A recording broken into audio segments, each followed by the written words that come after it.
and welcome to this episode of the BimTube podcast. My name is Stephen, and today I'm very pleased that I've got Gonzalo Pita. So hello and welcome, Gonzalo. Hi, Stephen. Thank you very much. Nice to be here with you.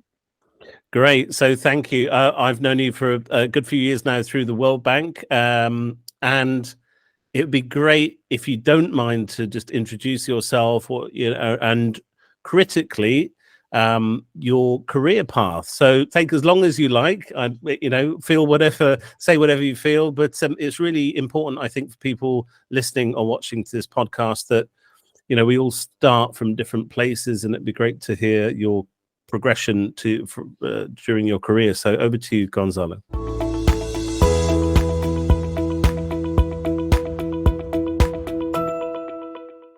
Well, I converged, my career has converged or diverged, if you want, to something very multidisciplinary. So right now I work with risk modeling, broadly speaking, from catastrophe modeling and research to more, the actual components of modeling, the hurricanes, the earthquakes, to something more on policy development, policy making analysis, and all related to that. So I started as a structural engineer. That was my bachelor's, structural engineering, and so then I moved. I did a master's in seismic engineering, lots of differential equations with dampers and all. And then I moved a little bit, started diverging to a PhD in risk modeling. So, and then after that, I did a postdoc on more, also in risk, but I included more the health things. That was part of my postdoc at Hopkins, and health issues of the population, even though I didn't have the biomedical or that type of background, but still, risk tools were useful. And then here I am. So that's been my career. I'm a faculty at Johns Hopkins University in Baltimore, and a senior consultant at the World Bank. At Hopkins, I'm the director of the master's program in systems engineering. So I deal with all this, the students and the plans for the masters, the topics. We have a lot of machine learning things, which is now in vogue. Things related to artificial intelligence, but also different ways on how those type of tools are used to inform in societal problems from a systems perspective, system dynamics as well, many interesting stuff. Great. Thanks, Gonzalo. There's so many things I could ask you, but I'll just say, for the benefit of people listening or watching for the first time, BIM can mean many things. In this context, it means better information management. So although we will obviously touch on data and digital and technology, clearly we're going to talk about how it's applied, the application of technologies and digital. So again, that's just for people that are new to this. I'm not necessarily going to talk about 3D modeling, although who knows, that may or may not be something we touch on. But I guess just to start real simple for people on this topic, what is catastrophe modeling? Maybe that's so obvious to you and others, but again, that people completely new to this, what do you mean by that? And just some real simple examples of how it's applied, please. Right. So catastrophe modeling has become a field in itself, very multidisciplinary, people from different backgrounds.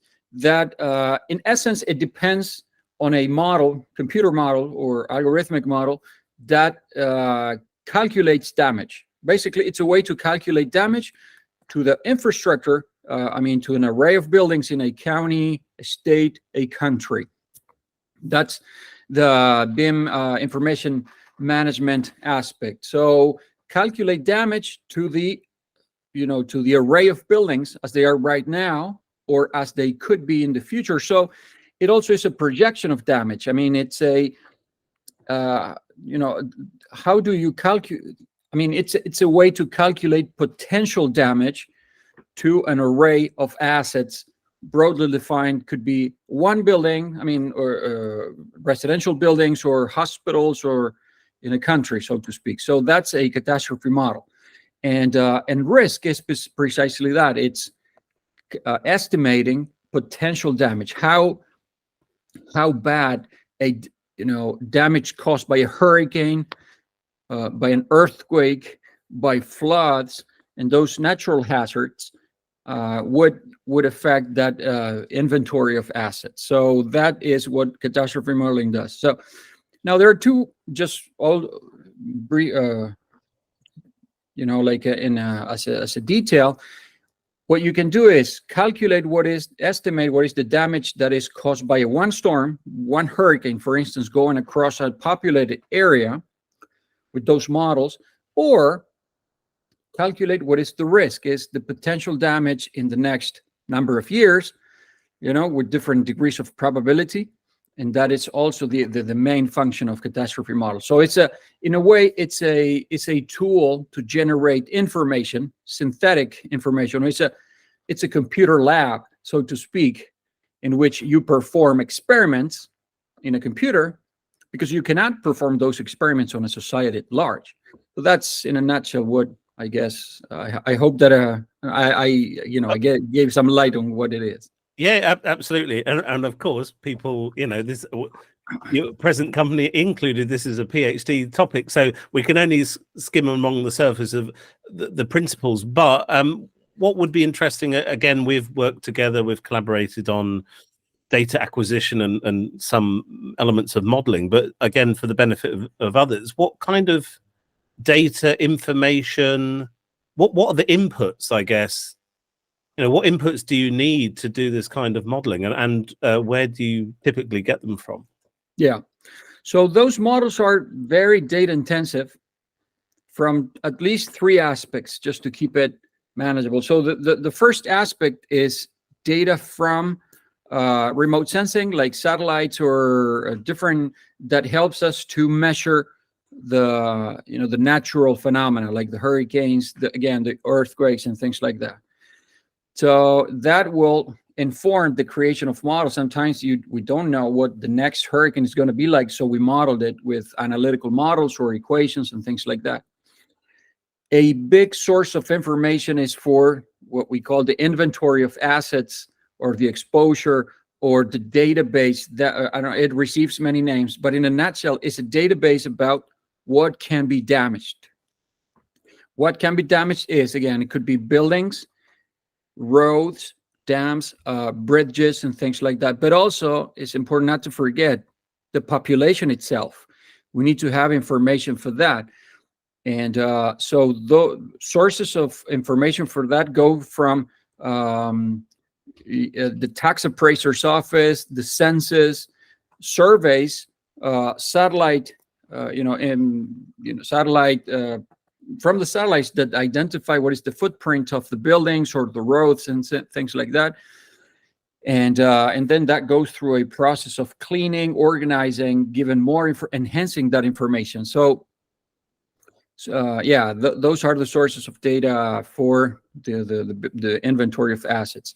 Now, there is another source of information that is needed, is damage information. So after there is a natural event like a hurricane or an earthquake, and there is damage spread out, sometimes you can check that with drones, with aircraft, even with LiDAR, with from the satellites, or even sending people like myself. You go and take note of the damages. That is another source of the data that we use. Mm-hmm. Thank you. I was just scribbling some notes there, and a lot of the data, I assume, is linked with sort of GIS type technology. But if it's not, what kind of modeling systems? How do you do the modeling? I guess again, I know the detail will be probably beyond the scope of this podcast, but what kind of softwares or modeling packages do you use typically? Right. So yeah, that's a great question, in the sense that it depends on the level of analysis that you are conducting, right? If we have, great information at the building by building level, then you do have the latitude, the longitude, the GIS. So it's a shape file, let's say. And so that would be like the ideal case. So you have the location of the buildings, but you also have information about the material of the walls, the structural type, the type of the roof. Even if in some cases you have information about the interior aspects of the house or the openings, the doors, and all of that. That would be like the very granular information. Right now, sometimes you don't have nothing, or the information is very sparse, it's missing, it's incomplete, and some modelers need to have recourse to doing like a centroid, like to sort of summarize the building information in a very general way about the structural characteristics, for instance, and then that is located at a given centroid of a census tract or a county or somewhere. It depends on what we have. Basically, we have to, we all know, Stephen, that the information getting information is expensive, and so and sometimes it's not possible because of proprietary reasons to have information. So given the information that we have is the type of models that we will be able to use, right? And when I say models, I'm not just talking about the actual computer models, but the internal components of the CAT models. There is a very important component of catastrophe models, the Achilles heel, if we want, is the vulnerability functions. So the vulnerability functions or the stage damage functions or fragility functions are like variations of the same analytical tool that will relate the intensity or severity of a given event to the resulting damage. Those are devices that have a tremendous influence on the calculated damage. So just to ask a follow-up, elaborating on that, being a non-specialist in this specific domain so the vulnerability is a parameter that adds a multiplication factor. I'm just putting it in layman's perspective. So how do you derive that? So the data where buildings are and et cetera, I think people can probably comprehend how you might get that. But how do you calculate or generate or synthesize vulnerability? How does that work? Right. Yeah. So the vulnerabilities come in different, sizes and colors, so to speak. In this, some of them are built with damage data. So if we have a lot of damage data and we know in a given place, suppose that we know where the wind speeds that operated there, and we can tally the damage, then we relate wind speed to resulting damage. It will have certain shape, and that will be the for a hurricane, for instance. Sometimes it's not that expensive, and of course and that is limited, right, to the range of wind speeds that happen in a given location. So you have to have sometimes many storms to compile a lot of data, but that is noisy. It has a lot of challenges. Other ways is a analytically or simulation. So what means is you create a 3D model of a building in a software, like could be Python, could be R, MATLAB, whatever of those languages, and then you start doing structural analysis and recording the damage, right? So increase the wind speed, see how much damage you distribute all the losses. Is a structural engineering thing, and then you compute the damage, and so on and so forth. Of course, that is for hurricanes, and if we do it for earthquakes, it's going to be the mechanics of damage caused by earthquakes, floods, and all so on and so forth. But that would be like simulation. Those are the most complete vulnerability functions, so to speak. So yeah, in a nutshell, it's in the x-axis is intensity of wind speed or peak ground acceleration if it's for earthquake, and then the y-axis is damage, some measure of damage, building damage. Mm-hmm. Yeah, it's interesting that you talk about that curve again. My background obviously isn't necessarily the sector, but it sounds similar to failures on assets. I have some background in the rail sector, which is not quite as exciting to talk about necessarily, but the failure, you get the failure curves, the physical failure of an asset when they're tested. It could be a bridge or something. It reminds me of that. It's probably the same. Again, I'm just saying that for the benefit of people to look these things up. But you mentioned modeling at the building level there. Are you seeing the term digital twin? I'm not obliged to use that on every podcast, but it does eventually come up. So is that a term that's being used? I mean, what do people refer to?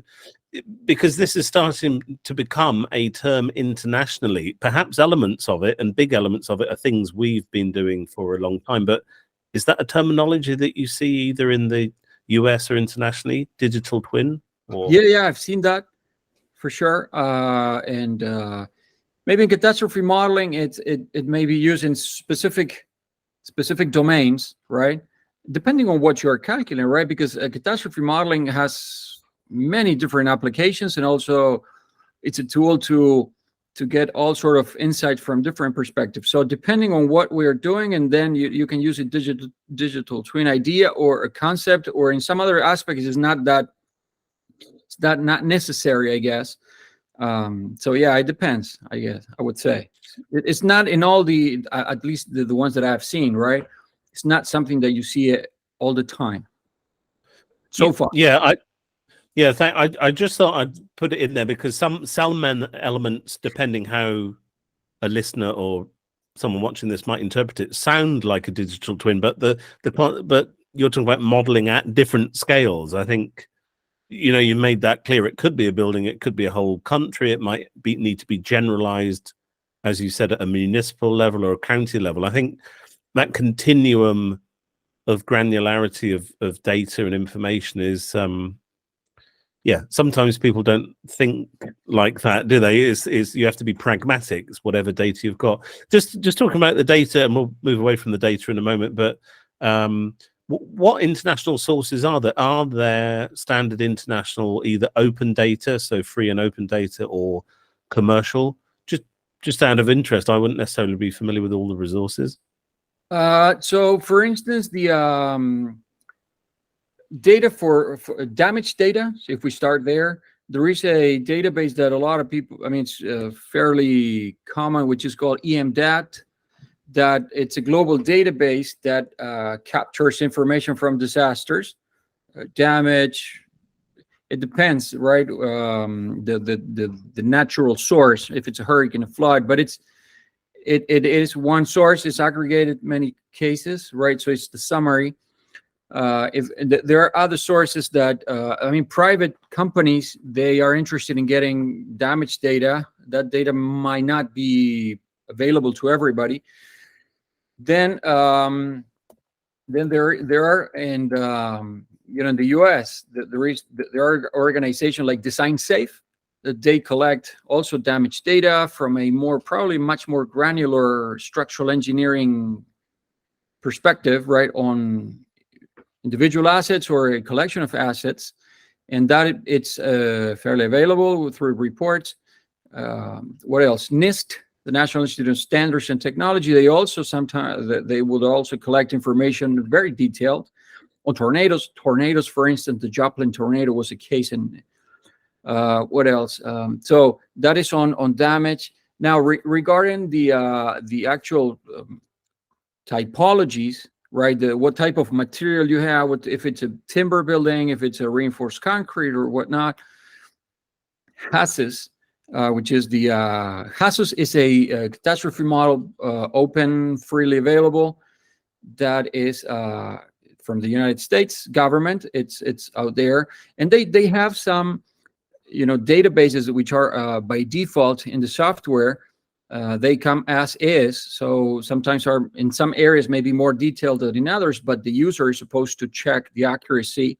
What else? Then as far as buildings in the US, at least, Microsoft has done a huge database with footprints of buildings that's freely available as well. What else? Then, for instance, another source is, I'm just from the top of my mind, don't take me as very, exhaustive, but in Europe, the German space agency, they do built up areas which are free, so you can identify throughout the world. It's a global data set that you can identify what, by varying pixels that come, I may be wrong, but can go as small as 10 meters. I'm not sure if that is free or not, but at least the 50 meters, I think it's free. It's in the various granularities. You can get the data from there. What else? On hurricanes and earthquakes, of course, you have the national, at least in the US, NOAA, the National Hurricane Center. It's absolutely, huge amount of data in real time for hurricanes, for earthquakes, the USGS. And then flood, for instance, there is the Flood Observatory in Colorado as well. Lots of wonderful info there around the world, by the way, global scale. And the list is not comprehensive by any means, but the amount of data is becoming more and more, large. I'm not even mentioning the satellite images from Sentinel, from ESA, from NOAA, a lot. Thanks, Gonzalo. I mean, that in itself. So I will try and find these sources and link them at the bottom for people, because there will be people that are focused on processing data and finding out more. Certainly coming from the UK, then I'm fortunate that we don't tend to have many natural disasters. So again, I wouldn't be familiar with all of these. So it's interesting to know how many resources there are out there. I think one of the challenges is finding the data. I mean, there's, like, you've identified just some, you said off the top of your head. I mean, there's probably so many out there. Finding them and having the resource might be one challenge, but I guess we'll maybe come back to that kind of element. Just changing the topic, one of the things I knew that maybe we'd touch on is what if the data to calibrate and validate models isn't enough? So there is data out there. There's probably more data than a lot of other people would know what to do with. But what still, if it isn't enough, what do you do then? Yeah, that's a very difficult question, Stephen. That's a very, very. I'm thinking, because it's a difficult question. So the data, when you calibrate, the calibration of a model, of a catastrophe model, happens on different dimensions. You need to validate and calibrate the components of the model. So you have different components. It's like a manifold of sub-models, a catastrophe model, right? You have the hazard, you have the vulnerability part, you have the asset inventory, the combination. So calibration and validations happen in many levels, in many of those subsystems, sub-models. Many cases, the information is missing. For instance, just take one example is for the vulnerability functions. Vulnerability functions, we can generate them, but the challenge is that they are accurate in representing the inventory or the type of buildings or asset that we want to model, right? The result of a catastrophe model is very sensitive to small changes in some of those functions. So calibrating them is crucial. Now, the sources that I mentioned, for instance, the one from the Science-Safe community, NIST, published in papers, it depends on what level of analysis we're talking. If we are modeling a specific, let's say, unreinforced masonry with gable roof, right? Suppose. All right, so we need to find damage data, which is of those typologies. And it's always a challenge. It's never easy, I think. So we have to use an important dose of professional judgment when doing the calibrations. It's not like if it has a high goodness of fit test, you're okay. No, it's difficult. On the side of on the winds, just moving to another area of CAT model, of the catastrophe model, like the hurricanes. Well, there is a lot of data there on surface wind speeds, for instance. So in that case, the models of the hurricanes or the earthquakes are calibrated, validated with data that is measured. So in that regard, I would say that it's not easy, but of course, it's slightly easier to get that kind of data than damage on buildings. And what else? And we are talking, by the way, about direct damage right now, right? We have a storm, we have an earthquake, causes damage, we measure that. But those models are used sometimes to estimate cascading effects or secondary hazards. Suppose we have an earthquake, but there is the fire danger, which is called a secondary hazard, but could cause larger damages than the first hazard. Now, when we try to model the cascading effects, the domino effects that happen due to disaster, that becomes increasingly difficult. All right. So yeah, it's absolutely crucial to have data. It's not always the case. So you have to have informed people, experts. Yeah. Mm-hmm. Yeah. Thank you. And especially where you mentioned the secondary hazard there, something I didn't ask you directly, and I should have done, even though you did mention demographic data. How do you, and this maybe the answer is with difficulty, but how do you measure that maybe tertiary, quaternary, as it were, in the example you're talking about, impact of service disruption? Or is that not something you would focus on, or is it? So how would a government work out, for example, impact of service disruption of for example, a highway? Is that something you calculate, or do you pass the information on to economists or something? How does it work? Yeah, well, I've done for instance, some business interruption or things like that, in which you have the direct damage, then you have damage to the road, you have fallen trees here and there, the fire truck cannot get here and there, or the buildings need the shops need to close, or so that would business interruption. I did part of some research there in the postdoc. So, I mean, it becomes increasingly difficult, but the difficulty, in my opinion, is not linear. It's nonlinear. It's exponentially more difficult when you try to like link one to the other. It's done, but it's at this point, it's something that we haven't discussed, is the level of uncertainty. So if we think about the cone of uncertainty, it grows quickly as we try to model or quantify precisely what are the secondary effects, right? But it's done, and we need to do it, and at that point, the catastrophe model could provide an input that it's a multi-model type of endeavor, I would say. And maybe there's system dynamics, which is a totally different area, allows to sort of marry, something which is essentially quantitative as a CAT model. The outputs of the CAT models are probabilistic, meaning that you have a damage, but you have a annual probability of occurrence, right? So you have different damages. So we are exploring that too, the use of system dynamics with inputs from CAT models. And the nice thing about system dynamics, and by the way, the UK has been one of the big pioneers in the development of system dynamics. It was born in MIT back in the 40s, 50s, but another very interesting school has been developed there in the UK. Very important thinkers and developers. So very advanced system dynamics schools there in the UK. Yeah. So, and there are other tools as well. Depends how to estimate the cascading effects, ramification. And then, of course, we have to, coming back to the uncertainty, it's always important to know the limitations of the tools that we are using.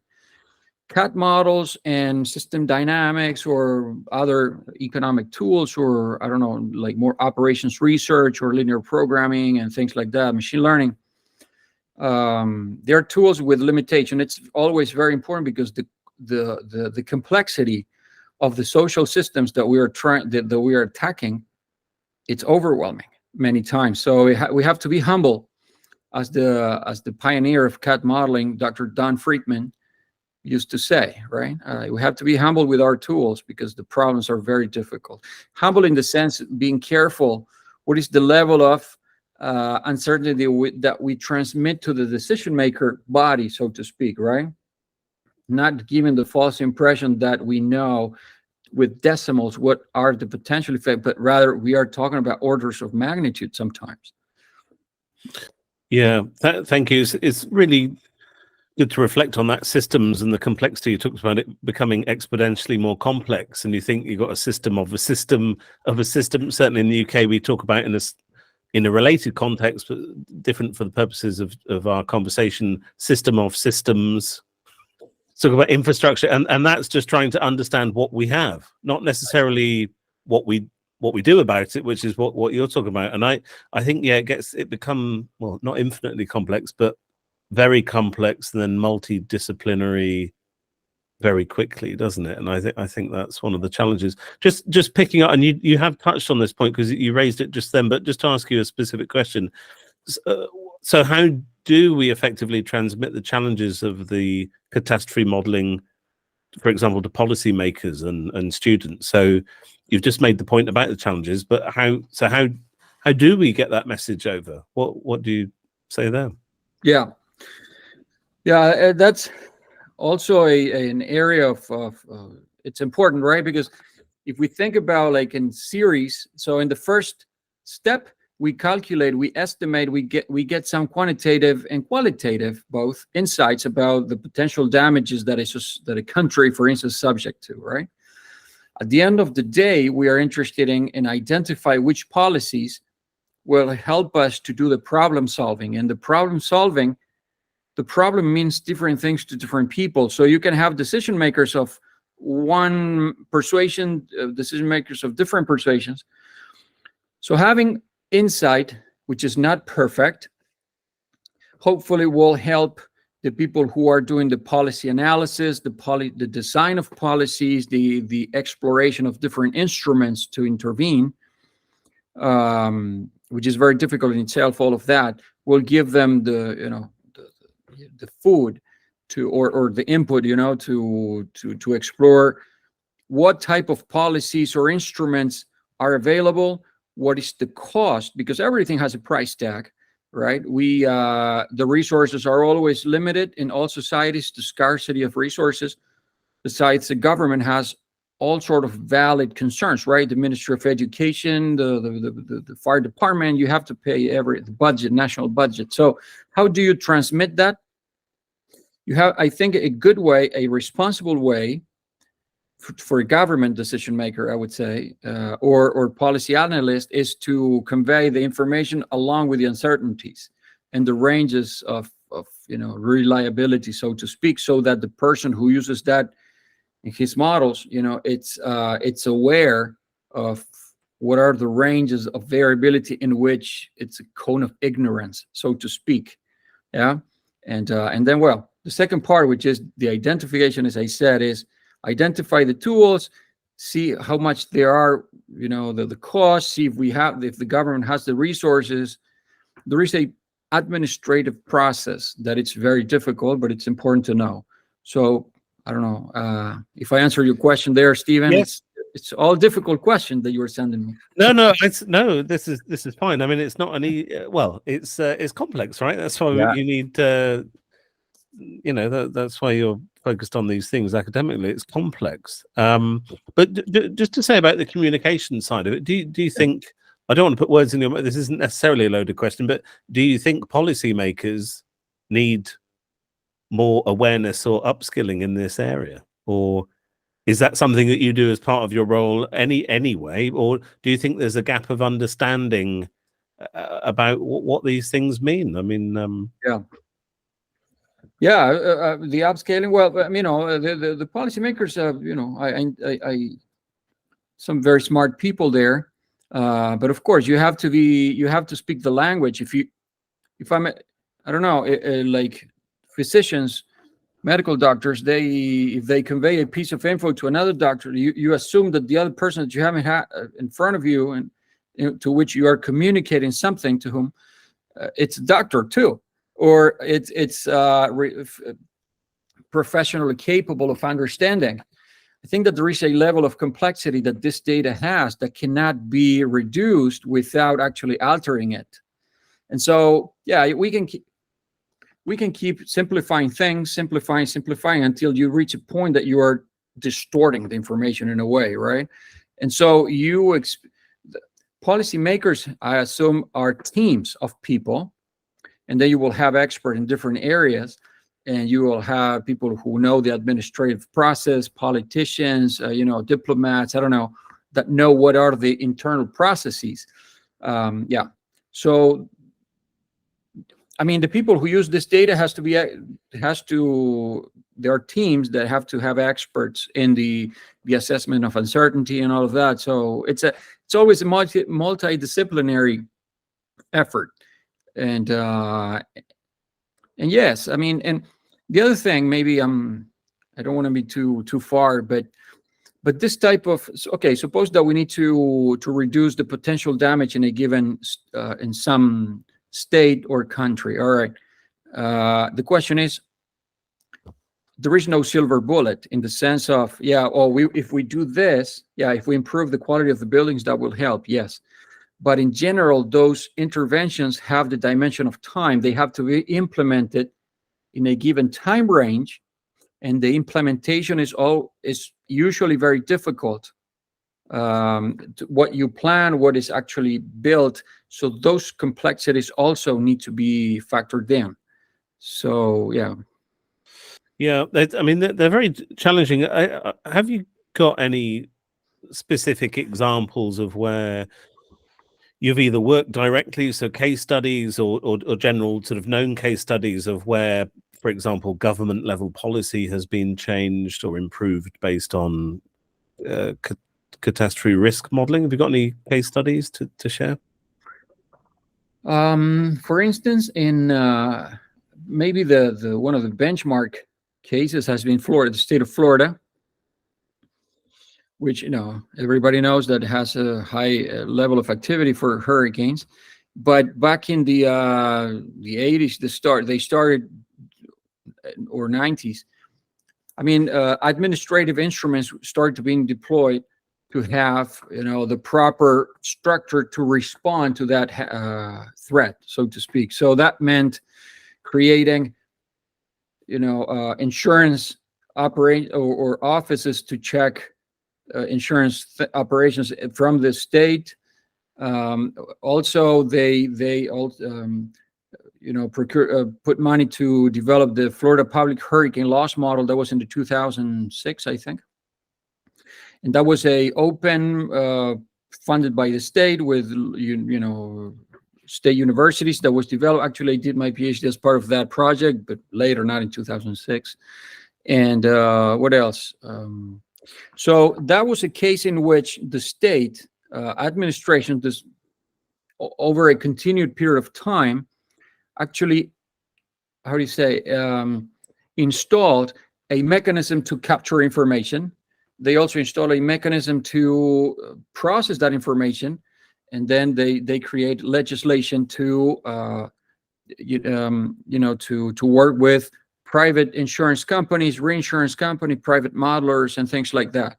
And so that was a successful case, I would say, of how a catastrophe model is used as a tool within all the policy process, right? It's just a tool. There are many other tools. It's an important tool, yes, but it's part of a process, of the problem-solving process. Another case in which a catastrophe model, I think it was the first, was the National Flood Insurance Program. Later it changed, and there are different views on that. But in 1968, here in the U.S., the first model, one of the first models that was developed by Dr. Don Friedman, as I said, was used to to study the possibility of offering a joint national flood insurance program with some funding from the government, the federal government, plus some of the private insurance companies, set the premiums and all that kind of stuff. But I wrote a paper on that, and but the catastrophe model was an important source of information. And not just that, let me add one more aspect, Stephen, there. The CAT model is not just like a calculator that we use when we go to, we do simple math. It's a tool to test different policy instruments.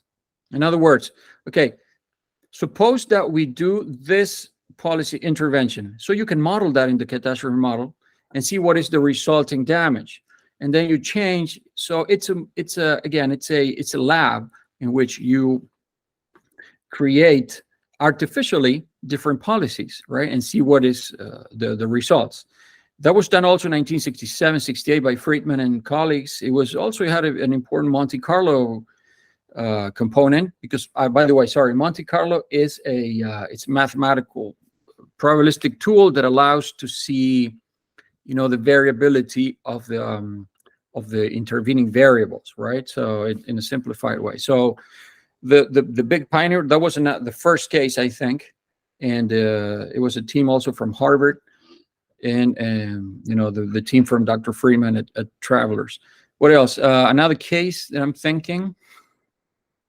Well, actually, the basic wind speed map, right, in the U.S.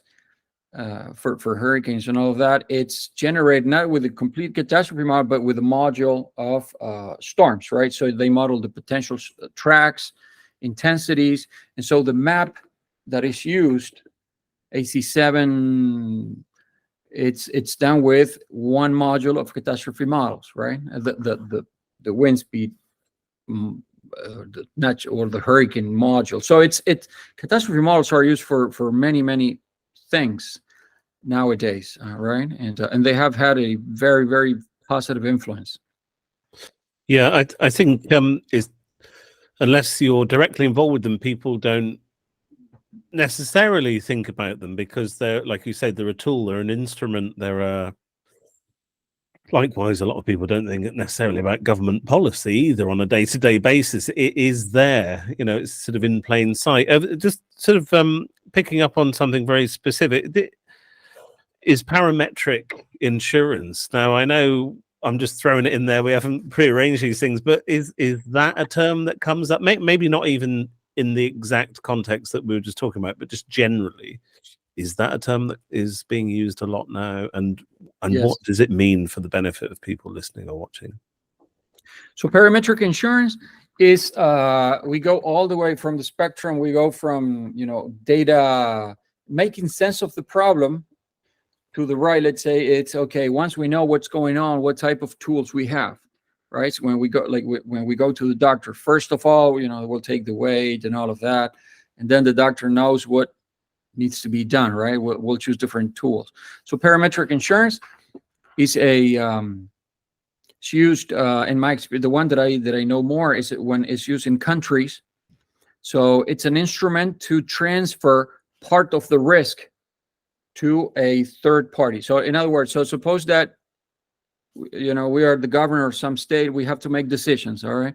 And part of the risk, I mean, we have events which are more frequent but less intense, right? So a storm, speaking about storms, there are some storms with higher wind speeds than normal, but still they are not so destructive, and we see them more often. Now, there are some events going to the other side of the spectrum which are very rare. Maybe they have a return period of maybe 1,000 years. So the probability that will happen in any given year is 1 over 1,000, right? It's a very low probability, but if they happen, they will cause a lot of damage, a lot of disruption, all right? So we have to be prepared. Now, taking care of the left side of the spectrum, so to speak, of the milder storms, but more frequent, well, maybe the instrument that we have there are improving the building codes, putting money to pay the inspector who will make sure that people are enforcing the building codes or wind standards and things like that. Maybe some zoning laws and say, well, if it's, for instance, for flood, you cannot build right there because, those are things that can be done. Putting some budget lines, so those are type of instruments for this part of the risk spectrum. Now, there are others which are much more expensive. I'm talking like sort of from a very general perspective. Some instruments are more expensive, and so a country maybe doesn't have the or doesn't need to have an incredible, a high amount of money, large amount of money there sitting doing nothing in case there is a disaster like that. So in that case, you buy insurance like we do with a car, for instance, the car insurance. So parametric insurance coming there is one tool which it has a scope, specific range of intensity and probability that countries, they have to be designed on a case-by-case basis by insurance company, reinsurance companies, or the World Bank, or I don't know, different institutions. And they have a lot of clauses and complexities, right? But one of the probably the important thing is the trigger, which is if there is a hurricane category 4, crossing the coastline of the country, then that will trigger the parametric insurance, right? I'm sure that an expert can tell you better with more detail, but if it's a category 3, then it's not going to be triggered, right? It's going to be activated. Who decides what is the threshold or the trigger that will activate the parametric insurance? Well, that is a negotiation between the country or the state and whoever is providing that insurance. And again, as a personal insurance, the larger or the smaller the threshold, the more or less expensive is going to be the premium that the country or state has to pay. Yeah, so thank you for explaining that, because I think we talk about the trigger event, then it becomes interesting about the quality of data, of information, what the data source is. At the example you gave, then obviously it probably wouldn't be up for discussion that a hurricane was or wasn't there. But at a lower level, again, I don't know the details of all these things. At a more complex level, the data source would have to be agreed, wouldn't it? And it's validated, and maybe it's during or post disaster. So anyway, I'm just talking up the need for better information management, bringing it back to the podcast theme there, which I should stop doing. But go ahead. No, you raise an important point. Part of the contract for parametric insurance is a third party which is totally neutral, that provides the data. So who says if the storm's category, talking about hurricanes, who says if it's category 3 or 2 or 4, right? Well, usually is like, again, a neutral institution like NOAA or the National Hurricane Center. If NOAA says that it was a category 3, then as part of the agreement, it will be stated that whoever is providing the information is, NOAA or ESA or, which is an outside institution that you don't doubt the veracity or has nothing involved, no interest involved. That is one type of, one mode or type of parametric insurance. There are other, sometimes are linked to amount of damage, or if a specific sector is affected, like the agricultural sector is affected, then that would be the trigger of the parametric insurance. Right? So it's not just a physical variable, right, or parameter that is measured as part of the trigger. It could be others, but that, again, it involves a negotiation. It involves writing the between, it's on a case-by-case basis. Yeah, great. Thank you. I think the agriculture one is interesting as well, because again, I wouldn't know, but I assume maybe that goes then back to satellite imagery and impact. And anyway, again, I'm just trying to go full circle around the information management side of it. But again, from someone that's not a specialist in these things, what would you say are some of the missing elements? So we've talked about quite a lot, but there's always work to be done. What do you think are the top, I don't know, 1 or 2 areas? So focus wherever you like on this sector that need to be improved. So what are the current biggest challenges, and where do you think we could focus more effort? I think, well, again, these are, I'm personal views, right? I don't claim to be an expert in everything but well, one challenging area is how to improve the decision making, or how to improve the instruments that are designed with, with given information. So that's an area of difficulties. I mean, it's difficult to know what to do sometimes with a specific policy problem, given the information that we have. So to go from A to C, we need the B in the middle, and it's not trivial. That's an area. At some points, there are much more data than can be processed, for instance, right? So there is this overabundance of data, but that, I mean, the increase, having more data will reach a point that, you know, the product, the solutions will not grow proportionally, right? So that's an important, I guess it's a little bit controversial in the sense of, one may think, well, the more data that I have, the better prepared to intervene. Yes, that's true. However, you get a point that the more data, it's not totally linear with what we're doing. So the returns start like plateauing there, and must not be forgotten that the data, acquiring data and processing data and making sense of data is expensive. I mean, it has a price tag. So that's money that we, instead of using for creating a policy, we're using for getting the data at a country level, so to speak. So that, I think it's an area, I mean, the social processes and problems are super difficult, are so difficult that I think that better ways to use the abundance of information that we have in order to improve the solutions or the instruments, or to know if something can be done at all. It's an area that I think, you know, at least in some places, it's an area of open research or thinking. Yeah. So that would be one. What other area? Well, you know, better.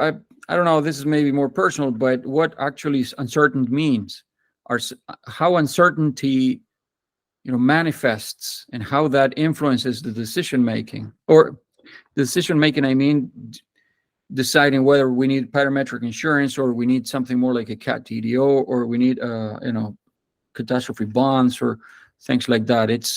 There is a human element there, preference element that is intrinsic to the societies themselves. So in essence, I think we that come from a more quantitative, you know, field, right? We like to have, if we plug the numbers in the equation, this is the solution, that's it, right?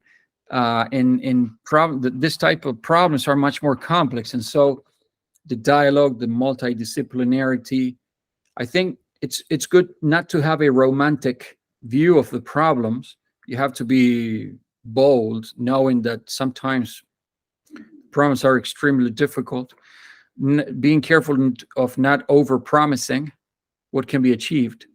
What else? And using or exploring other tools, like, as I said, I'm not saying that this is new, but for instance, system dynamics, or other of the new tools which mix the qualitative and the quantitative, both, plus the expert opinion. Sometimes, in certain cases, there is no data, so you need to acquire those data from experts. And there you have, you know, Delphi or the classical model. I wrote a paper, submitted a paper recently, or using expert opinion in a structured way, and so on. So those are areas I think that could, you know, that need a lot of work and thinking. Yeah.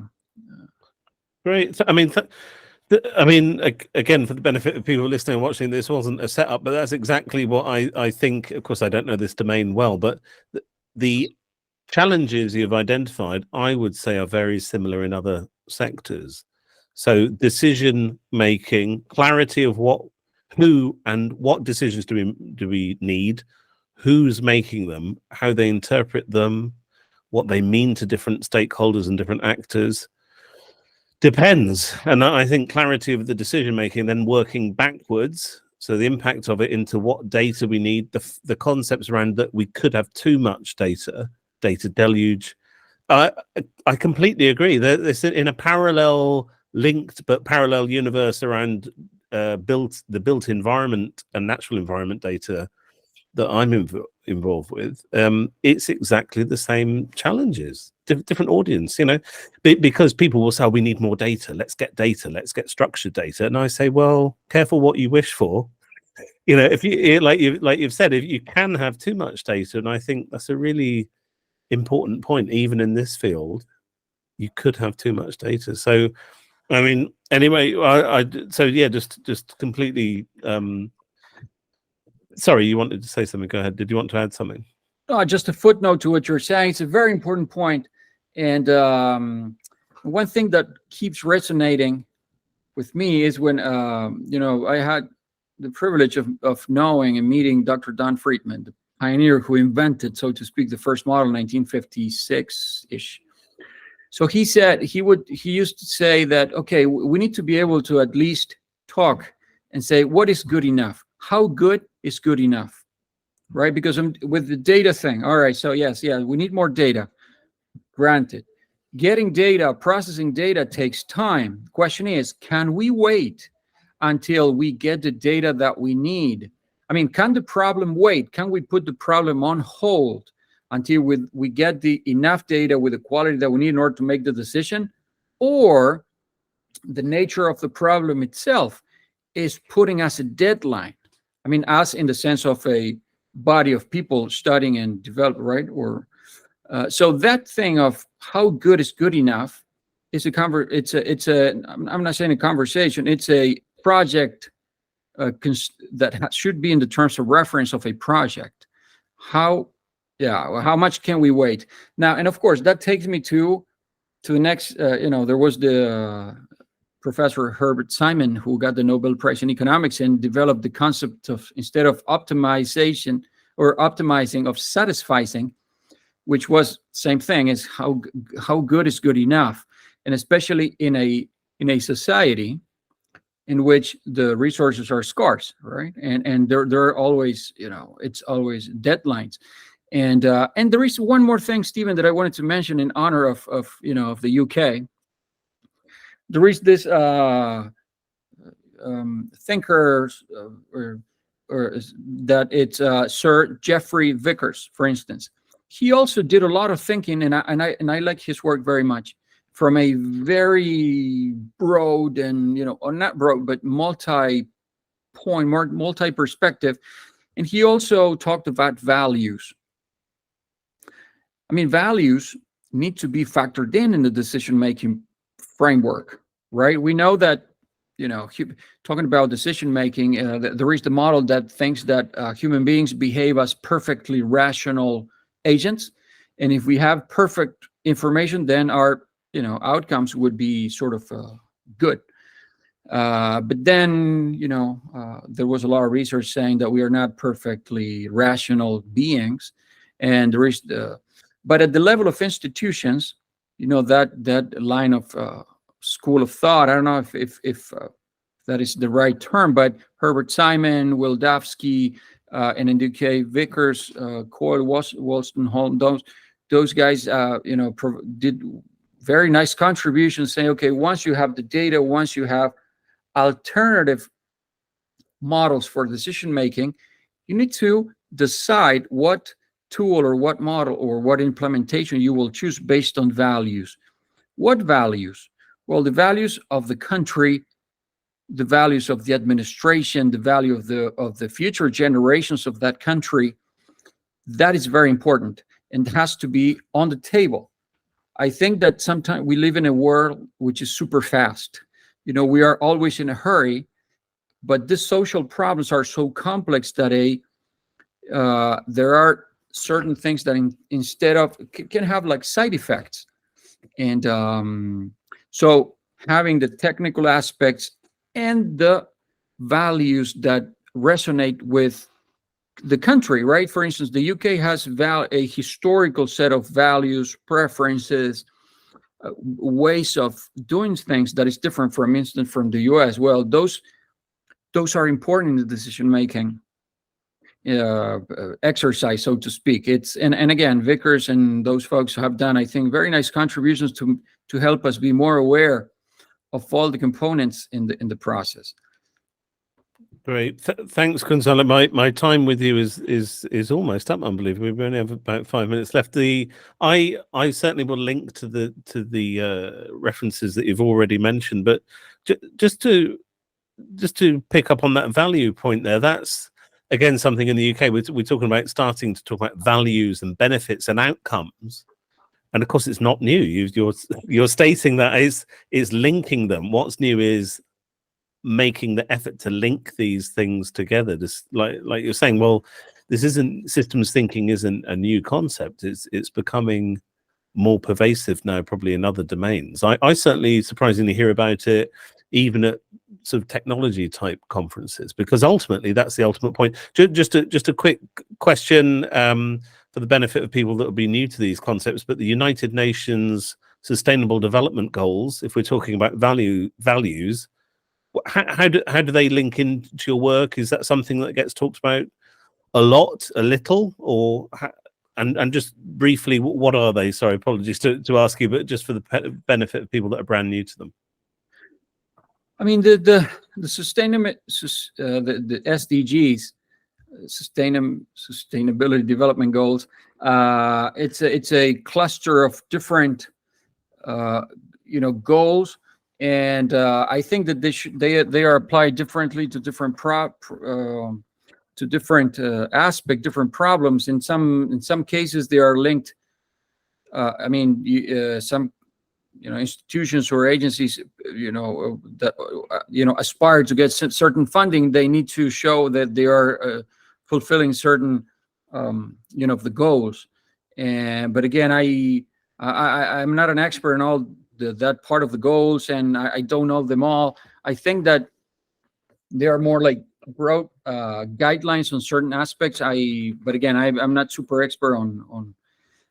Some of them are more instrumental, easy to implement. The others probably are more like broad and provide some larger, like broader guidance. Some of them may be, it might be a challenge to implement, I don't know, one and the other, right? So, because again, we are talking about a systems approach. Sometimes there are internal or interrelations between parts of the problem that you do something here, but then you suffer there. So I guess there are guidelines, and that I don't think they may displace the thinking effort from a systems perspective. I guess with the rigor that you would already have in your discipline, then it's not something new to think at this level. I guess it's a way in for some people, or it's an entry point for people to think at a, if you like, a more strategic high level, which by definition that's what you do anyway. So I guess they transpose onto what you do, but they're certainly not replacing. Just because I've only got a few minutes left with you, I won't. I could talk all day but I won't. I know you mentioned that you were writing a book. Did you want to say anything about that? Share what's it going to be about, and when do you think it'll come out? Yes, textbook on, it's called the name is still something like Natural Disaster Risk Modeling with a policy component for the Cambridge University Press. And hopefully, I've been teaching that course at Hopkins for many years, so I have a lot of material, plus the experience at the bank and and at the Florida Public Hurricane Loss Model. So putting all that together, but also adding the policy, the complexities of how to design policies based on the inputs from the models, right? It's not just solving equations and that's it. No, it's trying to make sense. So that's working on it. It's a nice new, it's a nice new experience for me. It's not the same as writing papers. It's more difficult. And excited, and hopefully should be ready in the next, sometime in the next 3 to 4 years. We'll see. Great. Well, we'll watch this space, and when it does become available, I'll add a link so that people can get it in the future. I know maybe we're a bit early for it now, but there's so much we could talk about. But just in summary, I know you've mentioned several links already, but maybe are there just one or two maybe industry bodies? So I know you gave a list of where there's data resources, but maybe are there like global institutions or other organizations that people could learn more about cat modeling, for example, or all these topics? Is there anything you recommend? There are some books that are available there. There's a lot of material online about what the catastrophe models too. I try to post things in my faculty website from Hopkins. I will send you that, Stephen. Yes, absolutely. And that is, yeah, I try to put there some, for not just for my students, but in general, whoever is interested.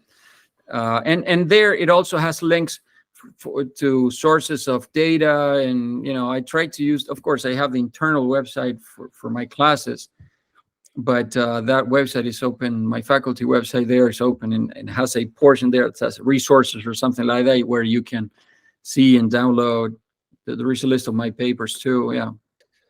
So you're the man to go to. So I will definitely link to your pages. And thanks so much for your time. I appreciate your time and the insights that you've shared. And hopefully, we'll steer people in the right direction. I know it can be and is a complex topic, but as long as people have an understanding, they can always look up more on your site. So thank you so much, Professor Gonzalo Pita. Thank you very much. Thank you, Stephen. Nice talking to you. Thank you.